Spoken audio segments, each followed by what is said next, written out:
We do have a little bit of insight into what might happen there, simply because the Italian elections, can you guys see that okay? Does that PowerPoint look okay up there?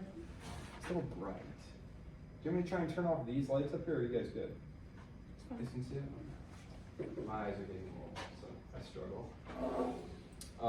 Okay, but yeah, the Italian elections, 18 months ago or so, Giorgia Meloni, Italy is not one of our case studies, but she was the first female prime minister in Italian history, and her party, Brothers of Italy, were an EU skeptical party, which means like they weren't necessarily anti-EU, but they wanted to push back on some of the policies that were passed in Brussels, which is the headquarters of the EU, particularly with regards to immigration.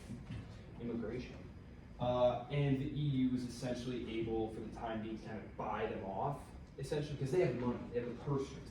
They and the ECB, the European Central Bank, they control purse strings.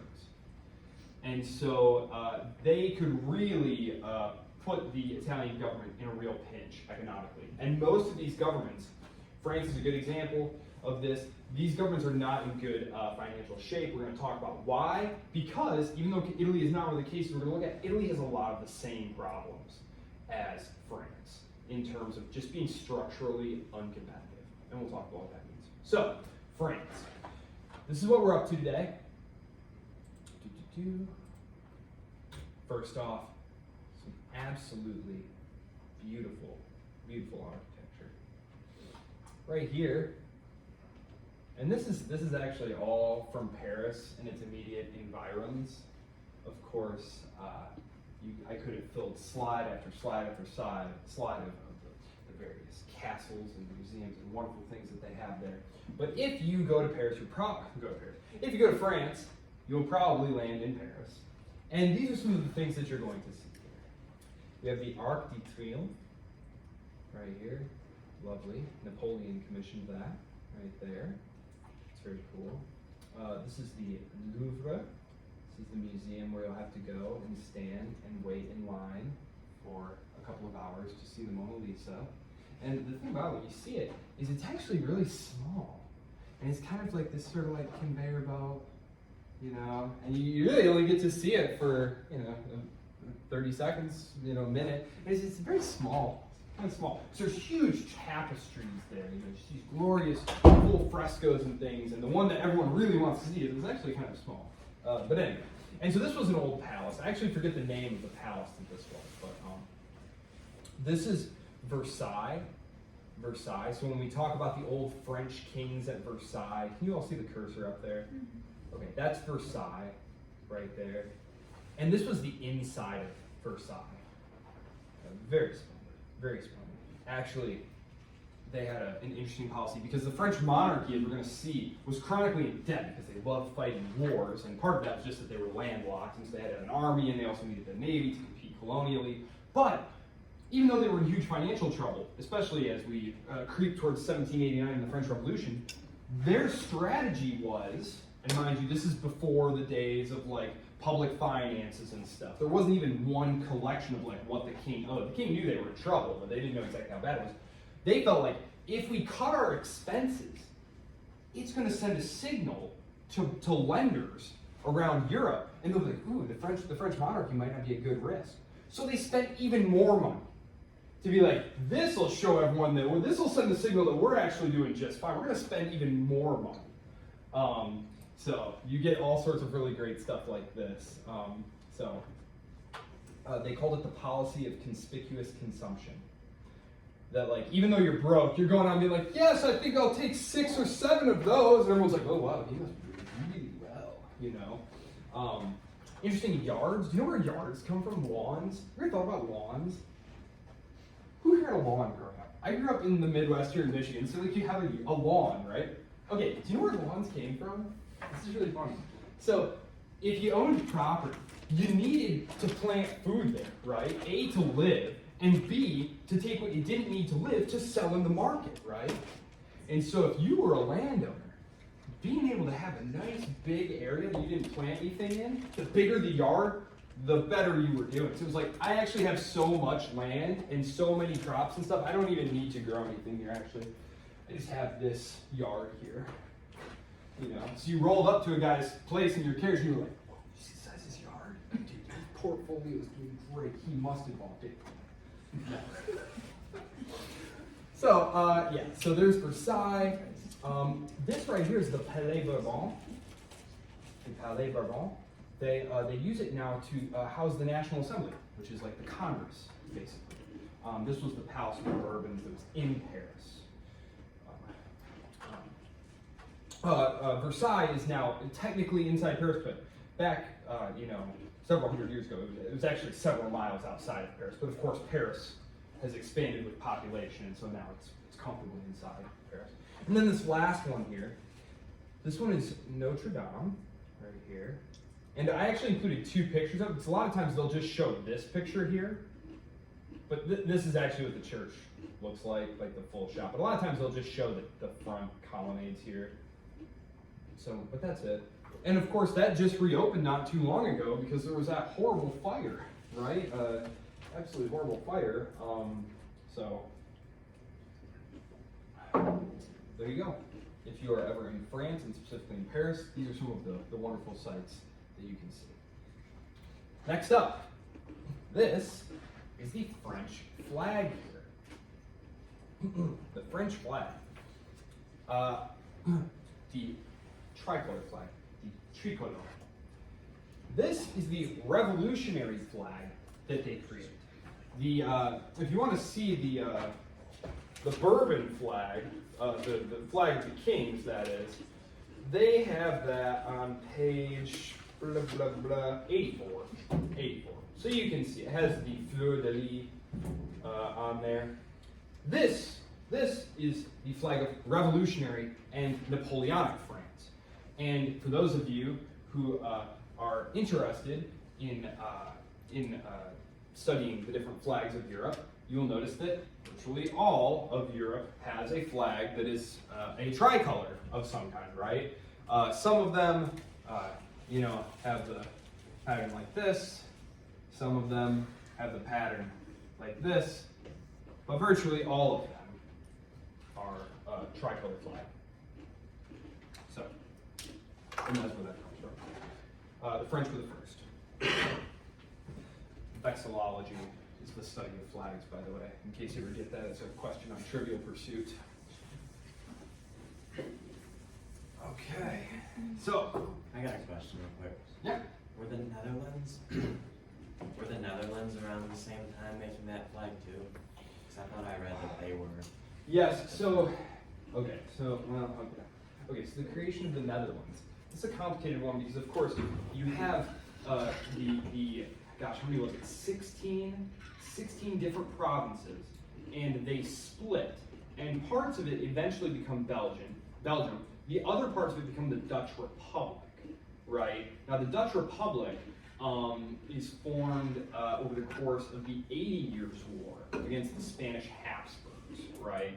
And they have a three-colored flag, but there's also a sigil on there, because of course they had a stadtholder, which is kind of like the king.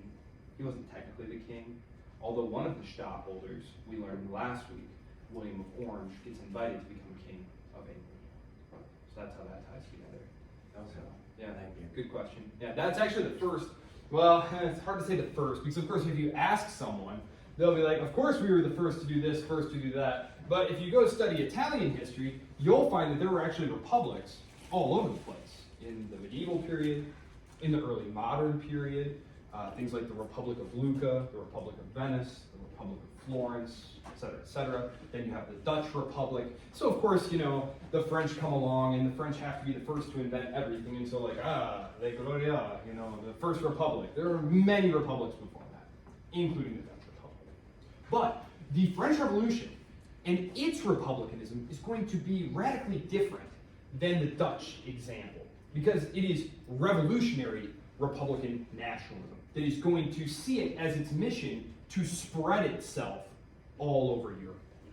And maybe the Dutch would have felt that way, except that they were the Dutch. They were lucky to even keep their independence, right? This is France. This is the single most powerful, and again, so it's so hard to emphasize this enough. Like, when we're going through this history here, France is the premier military power in the world at this point. Living in like post-World War II, it's hard for us to be like, France, really? No kidding.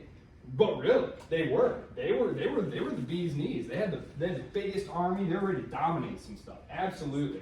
It's not until after World War I, really, slightly before World War I, like 1870s, right around then, you really see a sharp decline in their relative power position. But prior to that, France was the premier military power in the world. Like 1v1, they could have taken anyone. So the fact that the most powerful state in Europe, and therefore arguably the world at this point, because this is the moment of European imperialism that's beginning, that they go revolutionary in republicanism is going to have radical consequences, because they're going to march and conquer all over Europe and spread republicanism, the virus of republicanism, with them. And that is how they talk about the virus. It's just some sort of menace, this plague of republicanism. The Decemberists. Who here listens to like indie music? The Decemberists? Anybody? No? There's a little indie group called the Decemberists. There was a revolt. These officers who had fought the French on the continent, they get exposed to these ideas of like republicanism and representative government, and they go back to Russia and they try and have like a coup, except everyone's like, what are you guys, nuts? Like, and so it's like this abortive, it's like the first attempted Russian Revolution. It's the Decemberists. And the music's okay too. So, La Marseillaise, I'm going to play you their national anthem. Now, I believe, if I remember correctly, because I made this PowerPoint over the weekend with a bunch of other PowerPoints, I think I picked one with the lyrics on purpose, because the lyrics of this thing are just hilarious. Because if you're just listening to it, the music, it's like, because the Olympics, so you probably maybe heard it before, but like the lyrics are just, there's something else, They're like, we will drench the fields of victory in the blood of our enemies and stuff, Yeah, so it's just wild stuff, and I wanted to show it to you. Because it was a war song. It was written as like a march by revolutionary soldiers on the march to go fight the Austrians. Because if you were French, that's just what you did. Fighting the Austrians was just what you did. So, and it would become so associated with revolution that it becomes a crime for much of the 19th century to own one of these, a revolutionary cockade, because what they do is they make it into like a little brooch or a ribbon. You get your 3 pieces of ribbon, sew it together, put it to your clothes or your hat, or you would sing this song. It was literally illegal. They would arrest you for doing that. So it was seen as seditious and revolutionary and attempting to incite something. So, okay. Is this going to play? Oh, I didn't think of that. Oh boy. I did not think of that.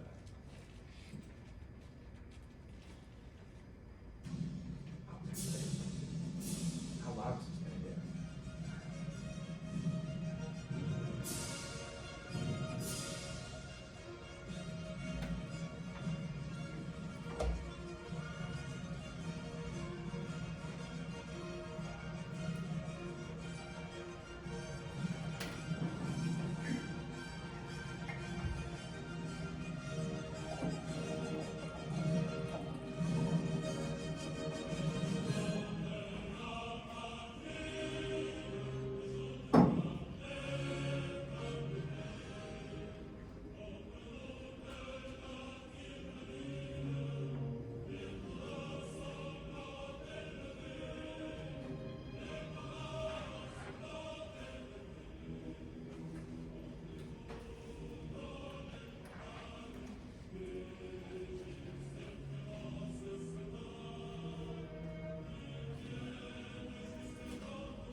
different maybe from the tone of our own, if you're familiar with the words of our own national anthem. I will not attempt to sing that for you, but you all know the words of it, and that's very different, right? And this is something that is going to be important when we consider the history of France and its search for an identity.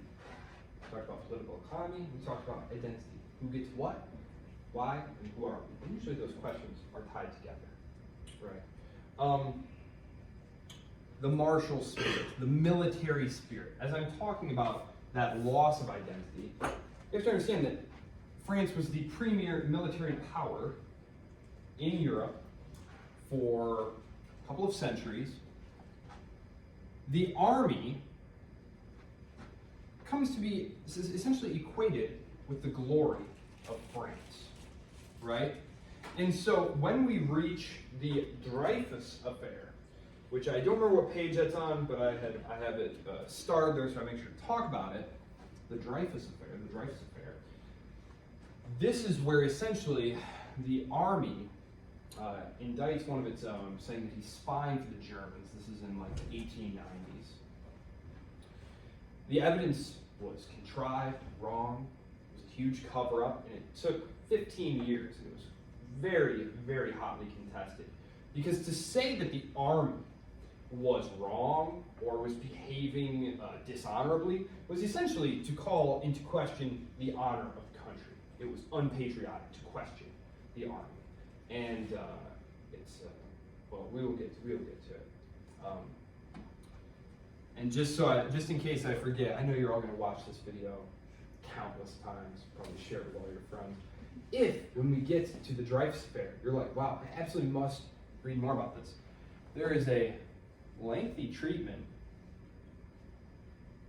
of the incident, all the background, all the many twists and turns of the story by Barbara Tuchman. I call her Barb. We're very close. No, she's been dead for years. She's actually Henry Morgenthal's niece, FDR's Secretary of the Treasury. She was a phenomenal historian. She wrote that book that Kennedy loved, Guns of August, about the outbreak of World War I. Well, she writes a series of essays. The book of essays is called The Proud Tower, and I happen to know for a fact that they have it here. I read it across here, so I know they have it. It's called Give Me Combat. Give Me Combat. So, when we get there, so I might forget, but when we get there, if you are very struck and interested in this story, because this is going to be one of the things, this Dreyfus Affair, that gives a huge kickstart to political Zionism and the ultimate creation of the state of Israel. What? How's that possible? Stay tuned. I'll tell you.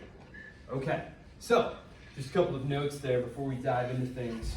So, yes, with a national anthem like that, you can't help but feel like you are encountering a very martial people.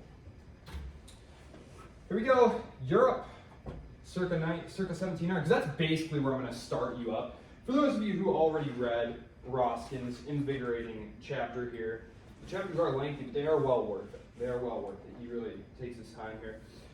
He starts you all the way back in Roman times, because Julius Caesar, of course, makes his fortune conquering Gaul, which was the Roman word for this collection of provinces.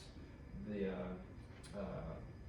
Gallic Wars starts with Gaul as a land divided into three, and he leads the armies into France, the Gauls.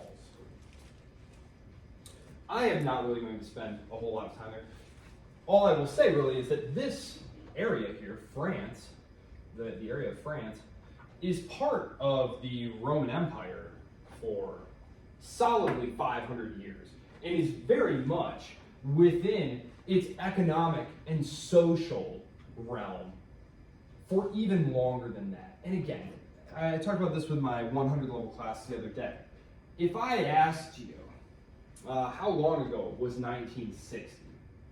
How long ago does 1960 feel? Like forever ago, right? Like who cares what was happening in 1960? That was so long ago. But if I say something happened in 300 and then something else happened in 550, we're like, yeah, that's pretty close. That's pretty close. We call this telescope. As we get further away from the event, we tend to just act like, oh yeah, these are basically right next to each other. But of course, that's a long time. So we're talking about by the time the Roman Empire in the West starts to disintegrate and be transformed and overrun, and the barbarians, quote unquote, barbarian successor states emerge, such as the Frankish kingdom, which we are going to talk just a little bit about, because it's important the stories of French national greatness. The Gauls are highly Romanized. You've had Gallic emperors, many Gallic generals. They've been serving in the legions for centuries, literally centuries, longer than the United States has been a thing. So, they're Christianized, for example, all those things. One important tribe is the Franks. Franks.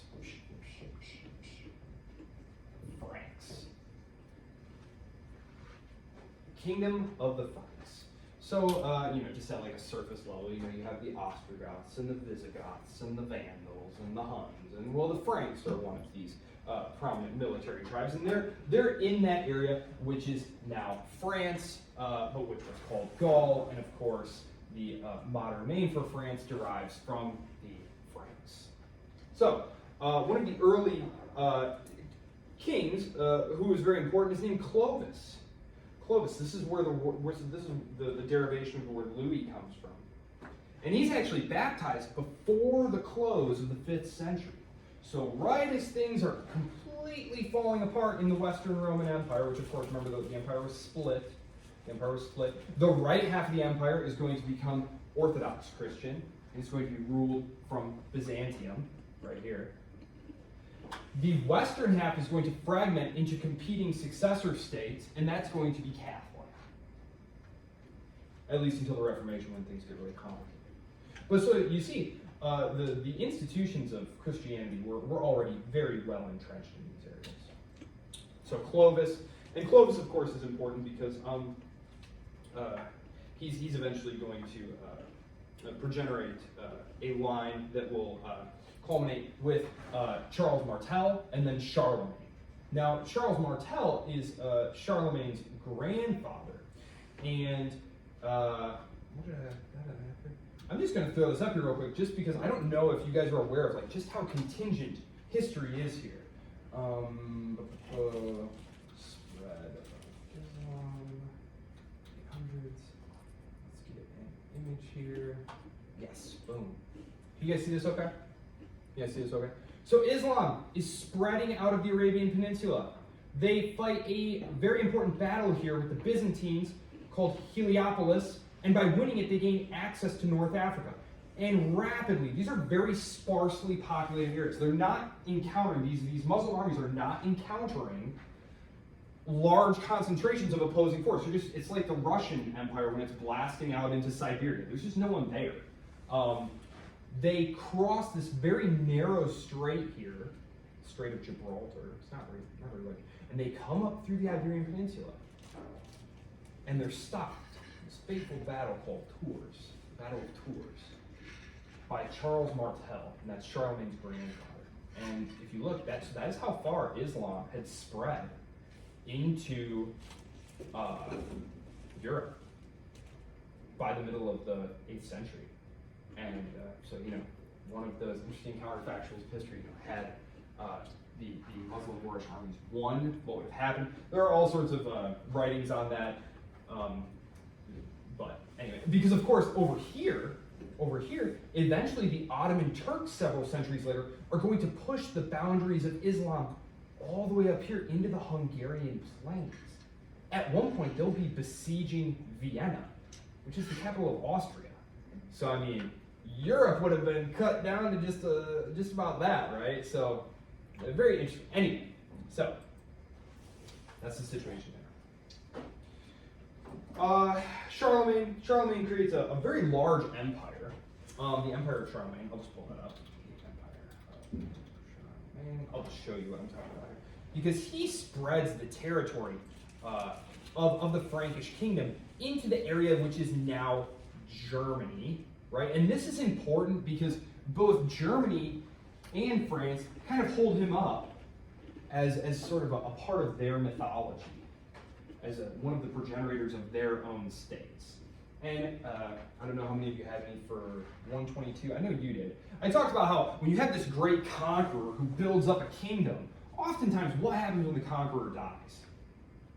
It fragments, right? And this is exactly what happens. And so you very quickly have the kingdom split into thirds. So the kingdom doesn't really survive, but that is why both Germany and France, when you read the Germany chapter next week, they'll mention Charlemagne again. It's like, wait, I thought he was in the French story. Well, that's because, as you can see, this Frankish kingdom straddles most of what is Germany and France today. I did not mean to click on that, sorry.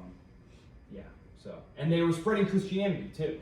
This is one of the reasons that they make it the Holy Roman Empire of the Germanic people. Eventually they add the Germanic people bit, because the Kingdom of France is broken off, and then there's something called Lotharingia, and then there's Germany here, and so there's these three different states, yeah, they're taking Christianity with them. It was an evangelizing mission. You were conquering and spreading Christianity. And of course, they would found military orders. The Knights Templar, these were the white shield with the red cross, right? They were protecting pilgrims and running operations in the Holy Land. But you also had orders like the Teutonic orders. Did not find them in the Holy Land. You found them up here in the Baltics, because they were spreading Christianity and protecting trade routes and things up here in the Baltics, spreading it to the Latvians and the Lithuanians and the Estonians, and they were pagans, right? We tend to think of crusades as being attempts to retake the Holy Land by, French knights and German knights and Normans and things like that. But the majority of the crusades were actually against pagans and heretics in Europe itself. For example, in southern France, there's going to be a massive crusade to get rid of these people called the Cathars. It's called the Albigensian Crusade. And then, of course, there's the crusade to retake the Iberian Peninsula, called the Reconquista. And it will be completed in the year 1492, which is the same year. Sweet, yeah. The mnemonic device helps. Indeed it does. So yeah, that's how it all kind of hooks together. So there you go. And that gets us pretty close to 1700, pretty close. So here's what I'll say about medieval France to get us to 1700 here. Medieval France. The king, like all medieval kings that we talked about, is super strong, right? Do this, do that. No. Hopelessly weak, right? Terribly weak guy. Very reliant on just basically hoping that the lords will do it, offering lands, alliances, privileges, etc. Well, we go through a period of very intensive state building, okay? So while Germany, I'm going to call it Germany, but this is the Holy Roman Empire of the German people right here. Goodness gracious, what a mess, right? I'm not even going to say anything about it right here, because I'm going to get into it next week when we do Germany, but just look at this incredible mess. There's no centralized military power coming out of here, right? Spoiler alert, right? It will eventually, but not in 1700. And France will play a huge part in this, because a large part of French strategy was to keep Germany messy and divided like this, to try and make sure that no power unified this place. So that was a long-standing French policy, and that's why they intervened. One of the reasons they intervened in the 30 Years' War. So, okay, so the French kings go through an attempt at unifying and centralizing, pushing outward from the Paris area. They don't have Paris on the map here, but Paris is right up in here. It's the reason that the Germans love to invade France through Belgium, because you can just hook down and just get right into Paris right there. So that's World Wars I, II, and I think in the Franco-Prussian War they did that too. No, they must not have. But feudalism, these feudal relations are going to give way to a period of what is called absolutism. Absolutism under Louis XI. And we're talking here in the 15th century, 1461 and 1483, who's basically going to double the size of the territory of France that he can personally say that he controls. He's going to weaken the feudal nobles, and he's going to develop a royal bureaucracy to increase taxation. So instead of counting on the loyalty of the nobility out in the provinces to send you troops or to send you money, you're going to have basically an attendant there, like a royal representative who's there, who's like, no, don't worry, I'll go collect the taxes. No, you wait. Because when you collect them, they always seem to be light or late, or something's always happening. This is also a period when taxes originally meant military obligations. But what period is it? I said 1460. So in 1453, Constantinople falls to the invading Turks, because the Turks brought something with them from Asia that was going to revolutionize warfare in Europe. It was the gunpowder weapons. Gunpowder weapons. The entire role of the nobility was to fight wars. And it was actually very time intensive. You had to train someone for their whole life, basically, from very small lad all the way up into manhood to fight as a knight. It was incredibly difficult to fight on horseback, and these were just monstrous horses. Destriers is what they were called. But it was very capital intensive. Now all of a sudden, you hand some dude this stick, bam, just, oh my gosh, you just killed this guy, right? All of a sudden, knights are not looking like such a great investment. So this is a period when armies are going to start transforming. So we said the late 15th century. So late 15th century, rulers are going to start wanting their taxes not in terms of like, yeah, send your troops. No, send me money. Send me money so I can invest in guns and cannons and things of that nature. So this is there's a book by a fellow by the name of Parker. For those of you who are interested in military history, Jeffrey Parker. It's called The Military Revolution. Military Revolution. He talks at great length about this, if you are interested in military history.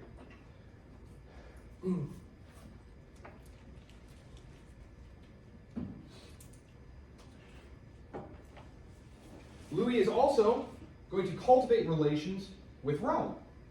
Around this time, of course, you have the Protestant Reformation is going on. You're going to eventually have things like the 30 Years' War breaking out. You're going to have the King of England breaking off and subordinating the church to himself, making himself the governor, or sort of the head of the church.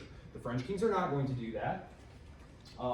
They're going to try and curry favor as well by prosecuting heretics within their midst. This is going to lead to brain drain, essentially. Protestants tended to be very literate, right? This is something that maybe you have encountered in your history classes. The importance of Protestantism in the spread of literacy in Europe. Because if you're Catholic, I don't know if any of you are Catholic, you don't really read the Bible. You go to Mass, you listen to the liturgy, you do the liturgy of the sacraments. With Protestantism, though, it was all about the Word. It was about you personally. You had a responsibility to become literate, to read the Bible yourself. And this is a huge boost to literacy in Europe. I don't want to overdo it because, of course, we're still a long way from mass literacy, and we're talking like a few percentage of people, increasing yearly. But eventually, Louis, yep. So eventually, a Protestant does actually get the throne. Things get a little messy. He can't always control who's who, and he converts to Catholicism in order to be king. So France will be one of the preeminent Catholic countries. And that's important actually for the politics even today. Like you can very strongly predict how a person will vote in France today by asking them like, do you go to Mass regularly? It's like almost like a 100% predictor. So, which is interesting because there are a lot of political parties in France. I guess it would be less impressive here in the United States. And it's not a strong predictor either. Someone like Joe Biden who goes to Episcopal services every week. So it's not a strong predictor here. Yes, the big state builders, Louis the 13th and Louis the 14th. Now, Louis the 13th, we're talking here 1620s, 1630s, 1640s. This guy, sometimes the best leaders are the ones who know how to delegate, right? This was a guy who was not terribly smart, knew he was not terribly smart, but had a minister who was, and this minister's name was Richelieu. Richelieu. Who here? Three Musketeers? D'Artagnan and the Three Musketeers. Who's the evil cardinal, right? Who we're supposed to hate. And I read the Three Musketeers as a kid, so I hated that. And then I grew up and I was like, oh, actually, he was pretty much responsible for France not being a total mess at this time. Cardinal Richelieu is the one basically running the country. So Cardinal Richelieu, he's seeking to strengthen the state, weaken the nobles, make them completely dependent on the crown, to purposefully bankrupt them, and then put them basically on an allowance. He'd be like, look, the king said he'd really like you to make sure that you get the queen such and such a thing for her birthday. And that was seen as like, better do this then, right? And, throw parties, throw balls. And it was like a competition to amuse the king, basically, in this court life that grows up, this opulent court life, bankrupting themselves to do this. And then the king would sort of bring them aside and say, look, I understand that you're in some financial trouble. Just so happens, I would love to take care of you because you've been so great to me, always doing whatever I ask. So now, instead of having their own independent power base from which they could possibly threaten him, now they're right in his pocket. He pays for their living. They're not going to bite his hand. It's a highly effective strategy. And it's going to work pretty much right up until the end. 1789 in the end. So we're not that far away, about 150 years now. Part of this, though, is totally removing them from local administration. Totally removing them from independent administration. We're talking now about the rise of the middle class at this point in European history. Richelieu is saying, forget the nobles. That guy doesn't get to run that province because he's so-and-so's nephew. I'm sending some competent, educated, middle-class bureaucrat out there to do the job. So, and these are called intendants. These would go out and control the provinces. Some of the aristocrats did stage some revolts called the Frondists. So if you read 20 Years After, which is the second book of the Musketeer trilogy, two of the guys are Frondists. It's just like an uprising. They get crushed. So, watching all of this is a young man who will become Louis XIV. So he's watching this operation. His mentor then will be Mazarin, who was, Richelieu's successor there. He had learned from Richelieu. So this guy, this is the one they call the Sun King. This is the one who's going to reign for decades, many, many decades. In fact, until the most recent Queen of England, he was the longest living monarch in European history, which was crazy because, this guy's living back in the 17th century. A nick with a butter knife might do you in, And Elizabeth, she got the best medicine. Whatever. I just feel like we should handicap. It's a different game. It was a different generation. You know what I mean? Yeah. Was Richelieu the one that did a deal with Sweden against Germany? Is that? Yeah. Oh yeah. Yeah, and they changed partners because then of course Gustavus Adolphus gets killed in battle. He's the great Swedish king. The Swedish army was pretty awesome for a minute. They really looked like they were going parabolic for a minute, and then it crashed hard. But they were a hugely powerful state for a minute. They lose out mostly to Russia, actually, the expanding Russian Empire. But yeah, they're doing a deal because they're all trying to carve out different spheres of influence here in Germany. They're all interested in keeping Germany fragmented and weak. Germany is where these German principalities and territories, this is where a lot of the money and commerce is happening in Europe. And so you want to capture, not like figuratively, you don't want to go in and actually destroy these places. This is where the money is. You just want the money to start flowing towards you. And so that's what they're doing. They're carving out these different things here, including the provinces of Alsace and Lorraine, which later will become a huge bone of contention when the Germans take them back, and then the French try and take them back in World War I and World War II and all that fun stuff. So, Louis XIV, he's the one who constructs the Palace of Versailles. He rules from 1643 to 1715. He's in total control. And, that sounds good in theory, but in actual point of practice, there was no one there to really check him. And so he did all sorts of silly things eventually. He was constantly starting wars, all of which he lost. They weren't like horrible defeats, but like he would go out and try and conquer something, like the Dutch provinces. They always wanted parts of Belgium too. They were always trying to take over Belgium, the French. And so it's ironic that the Germans invaded through Belgium. But anyway, they always wanted it, and they spent tons of money, didn't do it. He's racking up tons of debt. He also revokes the Edict of Toleration. They had done so much because the Protestants, who do so much good commercial activity, his predecessors had issued what's called the Edict of Nantes.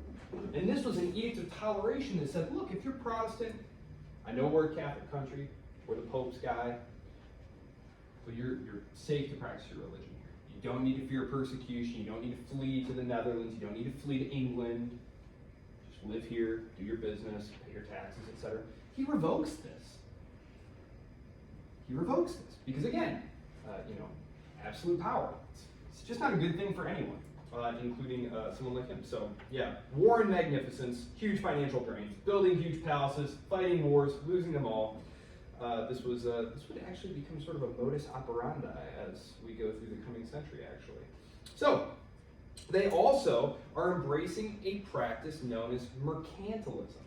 This is an interesting idea, mercantilism. This was sort of the opposite of free trade. Right? We all know now mathematically that the fewer impediments to trade, the wealthier we are all going to be. This is the whole idea behind the European Union, was you remove the barriers to trade and the movement of people, and it will raise all of our standards of living. Well, he had the opposite idea. He said, look, what you want to do is you want to capture colonies and then erect high tariff barriers around you and around those colonies, don't let anyone trade them, and try and create favorable balances of trade and just stockpile gold. And that's how you really get wealthy. Well, the English had the opposite idea. The English had a policy of commercial expansion and free trade, and it's one of the 600 reasons that the English wind up winning the battle for the domination of the world instead of the French, but mercantilism. Okay.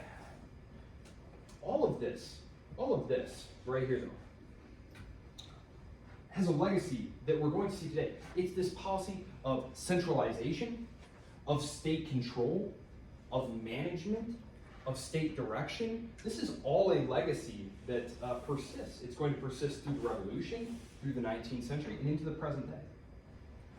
So, the French Revolution, 1789. Was there anything I want to say about that? Yeah, I will say one thing here, since we're about to hit the French Revolution here. Jean-Jacques Rousseau, France is sort of an intellectual capital. One of the intellectual capitals. There's a great university at Salamanca, there's a great one at Bologna, there's a great one at Cologne, Frankfurt, Paris though too. And Jean-Jacques Rousseau, he's actually from Switzerland, but he spends most of his life in France, and he's associated with the French, inspired a lot of the French revolutionaries. He believed that the only legitimate authority was to be found in the general will. That is, there is no sort of right to property or freedom of expression or anything. There is only this general will. And whatever the general will decides, that is what is legitimate in a country. So think of majoritarian democracy with no Bill of Rights. Think of it that way, right? It is sort of like majority rules. But in point of fact, what it usually produced in the French case was a leader who claimed to speak for the general will, and who would harness popular support and do occasional plebiscites. Like, do you agree that I'm doing a great job? Napoleon used these. Louis Napoleon would use these. That was Napoleon's nephew, allegedly. Some people question his paternity. I don't know. Charles de Gaulle would use these. And we're going to see that when there wasn't a strong leader, a lot of times French government turns into this horrible gridlock where governments are highly unstable, constantly collapsing. When we get to the French Third Republic, which we're about to introduce, the First Republic here, you're going to find that there was a government about every 8 months. It's just not possible to run an effective country when you're changing the government every 8 months, even if there are a lot of the same people involved. So, Rousseau. Rousseau. He's a naturalist. He believed that man in the state of nature was good and pure, and that civilization and society corrupts human beings. Yeah. Yeah, the core area. One thing I'll say about the politics here, most countries have kind of a core area. This is on page 78. You have your core area from whence most of the culture and decisions and economic power, the literary language, where all those things come from. Remember we talked about the fact that France, or maybe it was in a different class, it's around the time of the French Revolution here, 1789, that we're going to talk about now, that the language that we call French, which was actually Parisian French, is going to get spread throughout the whole country. Up until that time, you had local patois. You had Provençal, you had Savoyards, you had all the Breton. Depending on where you were, you spoke your local language, some of which, were not terribly intelligible. You go from place to place, you're still in France, and yet these people are speaking a language that you don't even speak. This is a terrible encumbrance to economic growth, to state administration, and the state wants to get rid of all these barriers. The state is seeking to optimize its wealth and power projection capability, because the more wealth you have, the bigger army you can create, right? And this is in a very rough and tumble period of history. States are literally getting killed, wiped out. Look at Poland. Poland's going to be there forever, right? They're killing it. Wrong. They're going to be gone by the end of this century. The Prussians and the Russians and the Austrians are literally going to carve up this huge territory until there's nothing left. There is no Poland in the 19th century. Poland is resurrected at the Conference of Versailles, basically because Woodrow Wilson really liked this particular pianist. Yeah, I'm kidding. They did play good politics, though. It was more complicated than that, but Woodrow Wilson was very close to them. So, it was a serious business. You need to get rid of all these archaic, nonsensical things. You need to be an Enlightenment thinker, like a Rousseau. You need to get rid of all these artificial encumbrances to the realization of the general will. So, the French Revolution. Not really a lot to say on this here, except in general terms, because obviously probably more trees have been killed to write books about the French Revolution than they have been to talk about anything else. But the French Revolution. Remember, this is the most powerful state in Europe. It's the most powerful state in Europe. It is a bastion of Catholicism, stability, and absolutism. Okay? All of a sudden, it always seems like all of a sudden, right? But beneath the surface, you can see that problems are mounting. There's debt rising, there's corruption in the bureaucracy, there's inefficiencies, there's economic stagnation, there's popular discontent. In 1789, this is all going to come to a head when the king basically tries to get some more money because they're broke. The straw that breaks the back actually is helping fund fighting against the American Revolution, actually, ironically enough.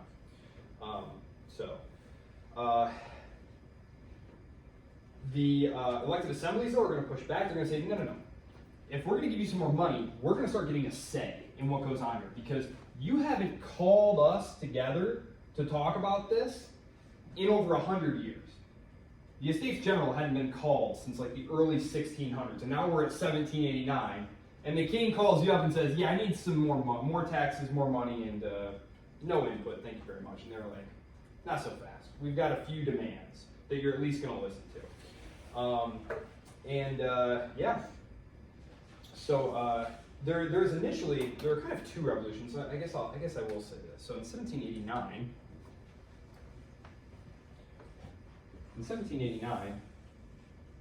you essentially have one revolution.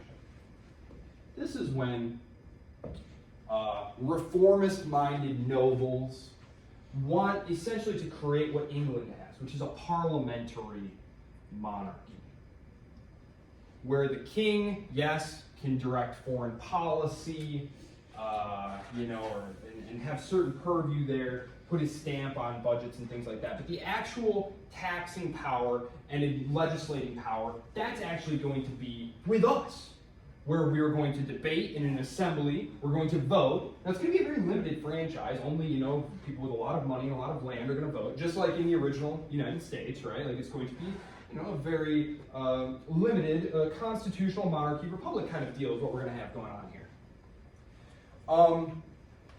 Essentially, there are some, though, who, and this is, again, it's so funny because this is still the case with French politics. There are going to be some on the left who really just don't want to go along with this. They want to go a lot further than this, a lot further than this. This is just a milquetoast compromise here. There's going to be those on the right, though, who say, no way, are you kidding me? We just want God and the King and absolutism, And and this is, again, when we get to today, we're going to find that it's going to be like this. That's why there's so many, basically, military coups. Like when Napoleon takes power, when Louis Napoleon takes power, when Charles de Gaulle takes power. These are all just military coups. We don't talk about them that way because, they're the French, and they're our friends. And so we say something like, change of government. But when it happens in a country we don't like, we're just like, that was a military coup, obviously. But yeah, it's a military coup.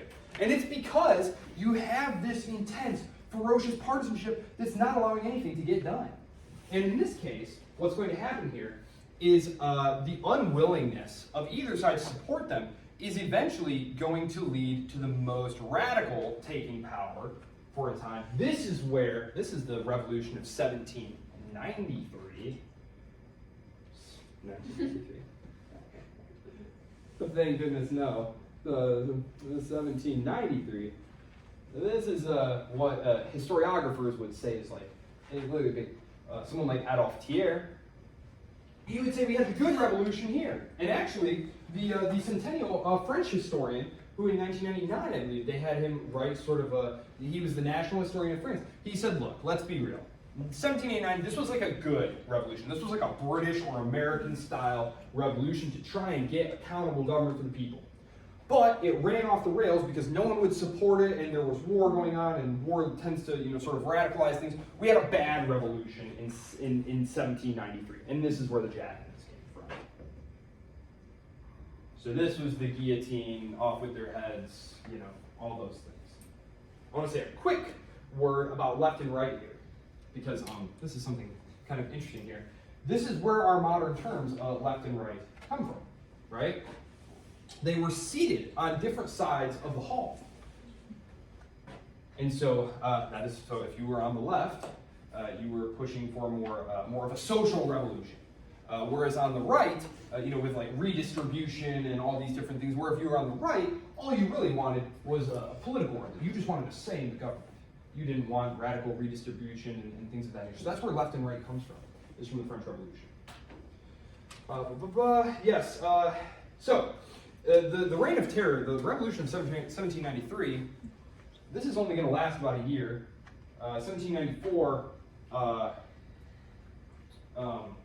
they're going to get their heads chopped off, actually. They're going to get killed. There's going to be a reaction here, lots of instability. Eventually, Napoleon takes power. Now, the whole time, war has been going on. The entire time that this has been going on, there's been war going on. They're fighting Austria. They're fighting the British. They're fighting the various German states. They're fighting everyone, basically. Not Louis Napoleon, regular Napoleon is a very successful general. That's what he is. He's a general. He actually is a corporal. He's from this little place called Corsica, which I'm not going to get. I believe it's this little tiny island here, which ironically, this is something kind of funny. Napoleon was not actually French. Stalin was not actually Russian. And Hitler was not actually German. Isn't that bizarre? Yeah. I don't know. I have nothing else to add to that. It's just something I noticed a couple years ago. Like, that's kind of weird, right? Anyway, I don't know. Maybe an outsider just has a better view of things, better understanding of how to manipulate the system. But anyway, they had just acquired Corsica like 30 years before that or something like that. Because it had been part of the Duchy of Milan, if I remember correctly. So they acquire it right then. And so Napoleon is Corsican. Napoleon is Corsican. There's still like people who advocate like Corsican independence and things like that. So France is on the march, and they're dominating. Why are they dominating? Well, number one, they are radically revolutionizing government. Everything is being run directly out of Paris. And the armies are made up of mass peasant conscript armies. Don't get me wrong, Napoleon, good tactician. Read quite a few books on him. He did. He had all sorts of interesting ideas, and he was a pretty good legislator. If you have to have a military dictator, people can and have done much worse than Napoleon. Believe me, they've done a lot worse. And what I'm going to talk about his reforms here, because the French legal code is still based on the stuff that he made up, the Code Napoleon. When they talk about code law, that's what they're referring to. This as opposed to common law, which is from the English tradition, which is what we have. So there's common law and code law.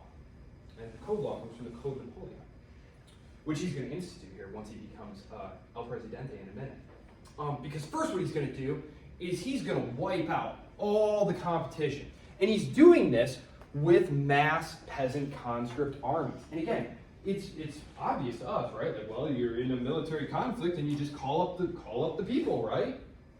No way, right? If you were a monarch, gonna give a bunch of your peasants guns and stuff?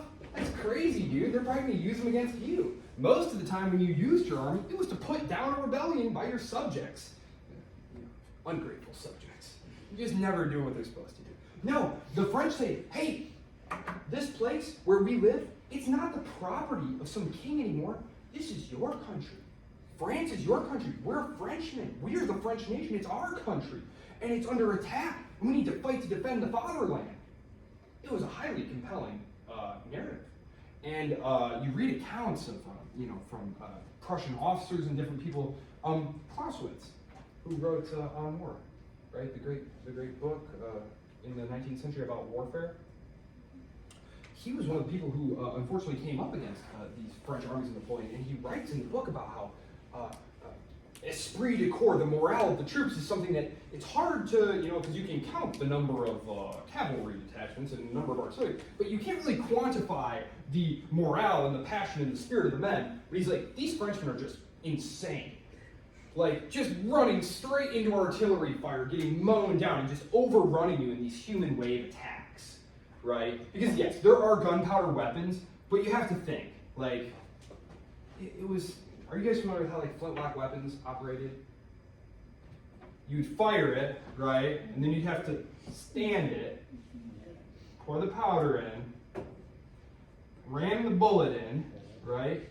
Get a charge into it, right? I mean, if you were really fast, you could fire twice a minute maybe? But of course, there's cannonballs flying and people screaming and exploding, so it's not like we're standing here pleasantly in the field. You're shaking, right? Things are going crazy around you, right? So most of the time, it was just you'd blast off a volley, and then you'd fix bayonets and just charge up in there. And it was called shock tactics. And the idea was you would just hope to kind of overwhelm them and get them to run away. And, the sight of these screaming Frenchmen with massive swords sticking out of their guns, that's basically what it is, right? It's a long knife on the end of your... Yeah, so, yeah. Point being, look, these armies, Napoleon, good general, very solid general, good administrator. Come on. They were fighting these tiny little professional toy armies and just getting blown away. Napoleon very famously said, the more allies they have, the weaker they are, because they get together with their little toy armies and they'd be like, I'm in charge because I am Prince so-and-so. And everyone would be like, oh, that's not true because my uncle outranked you here and this and that. And Napoleon would just show up and just annihilate them while they were still chit-chatting. So, unified command, right? Military command. Being able to deploy large amounts of concentrated force quickly wins the day. So, and that's what happens repeatedly, over and over and over and over, until finally Napoleon tries to take them into Russia. And that doesn't work, mostly because of the supply line. Because Napoleon's troops here are just living off the land. They're just pillaging and living. Living off the land is a nice euphemism for stealing from the locals. You just show up, you take the cows, you take the chickens, you take whatever you need, right? You get to Russia, it's just massive expanses of endless, barren land everywhere. And there's just nothing to eat, right? And winter sets in and it's all disaster. And he's defeated. But he does usher in some major changes in the period when he is in power, which was essentially from, let's see, because first, he's first consul Napoleon. He's first consul, and then he's consul for life Napoleon, and then he's Emperor Napoleon. So 1804, I think, is when he crowns himself. But 1799. Basically, the situation in France is such that they're like, look, we can't govern. We basically just need a general to seize power. And this very wily ex-bishop named Talleyrand, essentially, who, if you study diplomatic history, you'll encounter him a lot. Tremendous survivor. He basically says, you should just have that guy do it. And they do. And there you go. Has anyone seen the new Napoleon movie, by the way? It's a brutal movie, isn't it? Good heavens. So much great source material, and they really messed it up. Whatever. My students warned me not to watch it, but I did. Anyway. The real importance of this is it spreads nationalism all around Europe. Nationalism. France is the home of revolution and of nationalism. Now, we talked about this at the start. The idea that there are different people, who speak different languages, have their own religions and stuff, this is as old as recorded history. But the idea that means you're all part of one group and that you are home in this particular territory, this was all very new. And it gives rise to movements for Italian nationalism, Spanish nationalism, German nationalism, Serbian nationalism, and nationalism is going to be one of the big instigators of warfare, and especially in the run-up to the First World War. So, the Bourbon Restoration. The Bourbons are brought back.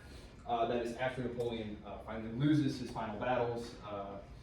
They bring the Bourbons back. These were the brothers. These were the brothers of the kings had they chopped off. Louis XVI. His son, very unfortunately, died of neglect. So he would have been Louis XVII. So his brother, Louis XVIII, comes back. He's very old. He basically strikes a compromise because the nobility comes back and they're like, yeah, we're back. We're bringing absolutism back. And everyone's like, nah, we're not going to do that because we have this great new legal code. We have this really nice uniform bureaucracy and administration. We kind of like things the way it is now. Because Napoleon was a believer in nobility. He was. But he believed in something that's very bourgeois. He believed in something called merit. He believed that there were natural leaders in society. And if you want to call them nobility, sure, fine. All right, we'll call you nobility. We'll give you a rank, title, all that. But you earned it. So, it didn't matter who you were, as long as you served the state well, whether it was commanding troops or conducting efficient administration, you could earn a title. You were new nobility. And so they liked this idea of meritocracy. And it was called the career open to talent. The career open to talent. Whereas before, it depended on your blood, your birth. Some things might just be closed off to you no matter how smart or talented or driven you were. So, there's essentially a very uneasy marriage between the old nobility and the old kings who come back and the new, very much middle-class revolutionary society they come back to. There will be his brother. So his brother, this is Charles, because Louis XVIII dies, he had no children, so his brother, Charles, becomes king. He's a reactionary. He's basically like, forget that. I rule by God's will, and so I'm going to impose my will. And he's overthrown almost immediately in a street push in 1830. His cousin gets brought in. They basically, remember, we have this kind of upper middle class liberal nobility here, right? Liberal nobility, and remember, liberal here means right to free speech, freedom of assembly, protection of property, participation in government for those who are educated and wealthy. That's what this liberal means. Liberal, the word liberal gets hijacked along the 19th century. It's mostly John Stuart Mill's fault. But that's why liberalism comes to be associated with progressivism. But originally, liberalism meant hands off the economy, hands off society. Let civil society and the economy run themselves. Now they call it classical liberalism, but at the time it was just liberals. So you have liberal nobles, and you have the wealthy middle class, the merchants, the bankers. And then you have, and this is a very small percentage of society. Let's say this is maybe, 10% of society. And then you have all the rest of the masses down here. They're agitating for another republic. So the first republic is the one that's overthrown by Napoleon, which I actually very handily have this right here. The first republic is overthrown by Napoleon by invitation, by those who fear social revolution. In 1830, this same thing happens. The king has been driven out, and the mob is clamoring for a republic. So these guys up here basically wheel in the king's cousin, the Duc d'Orléans, and say, listen, things are pretty desperate here. And if you won't agree to take power, we're probably going to have another revolution on our hands and a second republic. And remember how bad that was the first time? It was 20 years of war and lots of people's heads got chopped off. Why don't you just be king? And he was like, well, okay. And they were like, but you're going to be a parliamentary king. We're going to get you to actually produce a constitution for us so that we have these rights. This lasts until 1848. Actually, I have it right here. Yep, 1848. This was the great springtime of peoples. This is when revolution explodes all over Europe. If you're interested in a very good popular introduction to the year 1848 and why that year was so critical in the history of European nationalism and in why Europe turned out the way that it was, very accessible popular history by a fellow by the name of Christopher Clark, 1848. Marxist Communist Manifesto, The Springtime of Peoples. It's published just before these revolutions break out. Pretty interesting timing. So the Second Republic, very short-lived. Again, you have this separation here between these radicals who want a social revolution and those on the right who want no revolution at all, and this kind of middle here who's saying, gosh, we really just want protection of property and some stable government, and they elect the guy who seems the safest and the most glorious, and that's the guy with the last name Napoleon. Because ever since Napoleon got defeated, wouldn't you know it, France just has been down in the dumps. Nobody respects us anymore. We need to make France great again. Because back in the day, people respected France. Now they don't, because we had all these weak rulers and this weak Second Republic thing. Getting Napoleon back, people will respect us again. And so they elect Louis Napoleon. He overthrows the Republic a couple of years later and creates the Second Empire. The Second Empire is is destroyed when they get in a fight with unified Germany. Because Germany is unifying during this period, right here.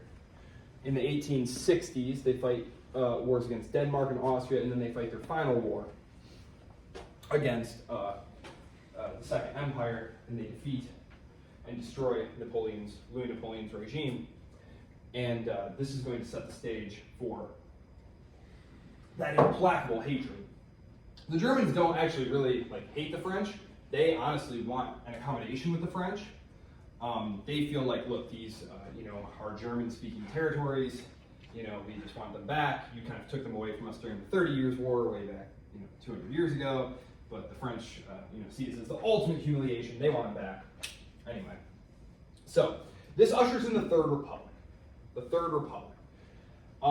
This is the one that's going to be with us for the longest time here, from 1870 to 1940. But gosh, you want to talk about unstable. This is the one where I was talking about government turnover. Constant government turnover. They're the ones who will lead them into World War I. They'll take them through the Depression, and they're not very popular. In 1940, right here, we're going to get into the nuts and bolts of that in a second.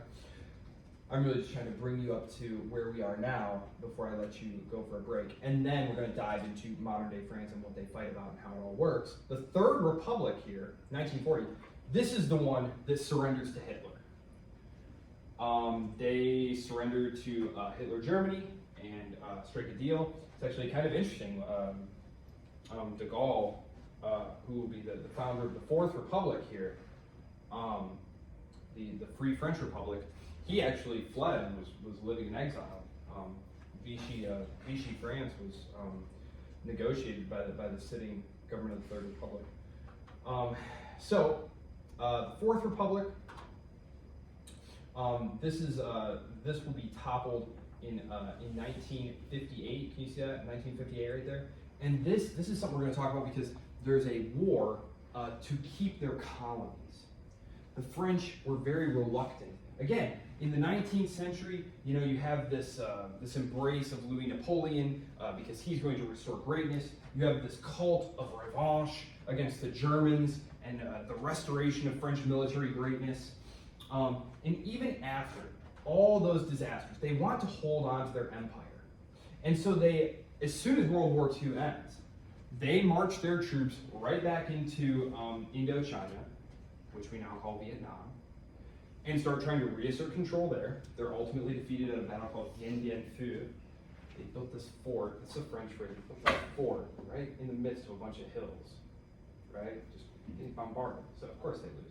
And then but the bad one is Algeria. Algeria. Remember I said in 1830, the king, Charles, the reactionary one, he's trying to reassert, you know, imperial absolutist authority. He has this great idea that he's just going to win a quick foreign military victory to shore up the regime. And so he invades Algeria and conquers Algeria, basically as a move to placate domestic opposition. And then they wind up ruling Algeria for the next 140 years. Until in 1958, they're defeated by an insurgency. It causes the government to fall. There's an attempted military coup, and Charles de Gaulle takes over. And then we've been living with the Fifth Republic ever since. And as we're going to see, the Fifth Republic is very interesting and has lasted longer and been arguably more effective because of one key change that de Gaulle made, which was in the Third and Fourth Republics, you had very weak executives. You had a great fear that someone was going to seize power from the president. And then, look, we want, like the English, we want the parliament to do the governing, and for the head of state to just kind of be a figurehead. But it led to stagnation and partisan bickering and nothing getting done. De Gaulle says, look, in the Fifth Republic, the president is going to have most of the power. And it's true when we look at it to this day that the president has most of the power. The system is what we call semi-presidential, and we'll talk about why that is. But that's where we are, and I'm going to have this slide up here, so if you look on the video, you can see. One thing I do just want to mention here is the Dreyfus Affair. The Dreyfus Affair. Yes, the Dreyfus Affair. Which, if you want to read a little blurb about it, it's on page 85 right here. 85. The Dreyfus Affair.